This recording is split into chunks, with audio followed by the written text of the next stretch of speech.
marriage କ'ଣ ଏଇଟା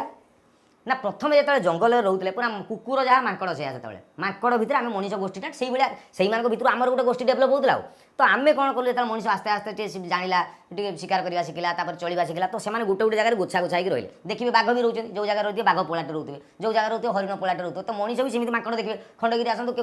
କପିଳାସ ଯାଆନ୍ତୁ କି ନୟାଗଡ଼ ଯାଆନ୍ତୁ ଦେଖିବେ ଯେଉଁଠି ମାଙ୍କଡ଼ ଥିବେ ପୋଲଟେ ଥିବେ ତ ମଣିଷମାନେ ବି ଗୋଟେ ଜାଗାରେ ଗୋଠ ହେଇକି ରହିଲେ ଗୋଟେ ଗୋଷ୍ଠୀ ହେଇକି ରହିଲେ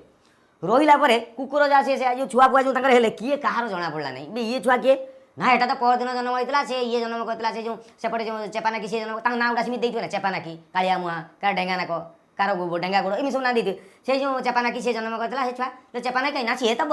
ବଣ ଯାଇ ସେ ଗଛର ଫଳ ଖାଉଛି ଏ ଛୁଆ କଥା କିଏ ବୁଝିବ ସାରା ମଣିଷ କଥା କେହି ବୁଝିଲେ ନାହିଁ ଛୁଆ କଥା ସବୁବେଳେ ଗୋଟେ ମନେ ରଖିଥାନ୍ତୁ ଯେତେ ପ୍ରକାର ଜୀବଜନ୍ତୁ ପୃଥିବୀରେ ଅଛନ୍ତି 33 କୋଟି ବୋଧେ ହିସାବ ଜୀବଜନ୍ତୁ ଭିତରେ ମଣିଷ ହେଉଛି ସବୁଠାରୁ ମଣିଷ ଛୁଆଟି ହେଉଛି ସବୁଠାରୁ ହେଲ୍ପଲେସ୍ ମଣିଷ ଯେତେବେଳେ ଛୋଟ ପିଲା ଥାଏ ଗୋଟେ ଦେଖନ୍ତୁ ବାଛୁରୀ ଜନ୍ମ ହୋଇପାରିବ ବାଛୁରୀ ଅଧଘଣ୍ଟେ ଭିତରେ ସେ ଛୁଆ ଟିଙ୍ଗ ଟାଙ୍ଗ ମାରିକି ପିଚୁ ରାସ୍ତାରେ ଡେଇଁବ ହରିଣ ଛୁଆ ଦେଖିବେ ମା 4-5 ଥର ଚାଟିବ ଠିଆ ହେଇଯିବ ହାତୀ ଦେଖିବେ ପଟାକି ଠିଆ ମଣିଷ 5 ବର୍ଷ ଯାଏଁ ସେ ଛୁଆକୁ ଟେକ ଏମିତି ପଡ଼ିଥିବ ତାକୁ ଟେକିବ ଶୁଏଇବ ଟାଣିକି ଆଣିକି ମା ଲଗେଇଲେ ଯାଇକି ସେ ଛୁଆ ଖାଇବ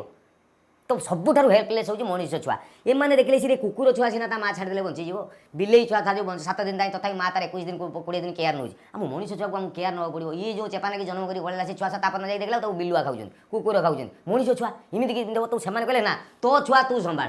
ଇଏ କହିଲା ମୁଁ କ'ଣ ଏକିଟିଆ ଏ ଛୁଆଟା କରିଛି ମୁଁ ସମ୍ଭାଳିବି କାହିଁ ସିଏ ଯେଉଁ ଇଏ କରିଥିଲା ତାକୁ ଡାକ ତୋ ଛୁଆ ଏଇଟା ତୁ ସମ୍ଭାଳ କହୁଛି ମୁଁ ଜାଣିନାହିଁ ସିଏ ମୋତେ ମୋ ଅର୍ଥନୀତି ମୋ ଆଖରେ ସିଏ ବୁଲୁଥିଲା ମୁଁ ଏମିତି ହେଇଗଲେ ଏ ଛୁଆଟା ହେଇଗଲା ମୁଁ ନା ଗାଁର ମିଟିଂ ବସିଲା ସେଇ ସମୟରେ କ'ଣ ନା ତୁ ଆଉ ତୁ ସାଙ୍ଗ ହେଇକି ରହିବ ବୁଝିଲୁ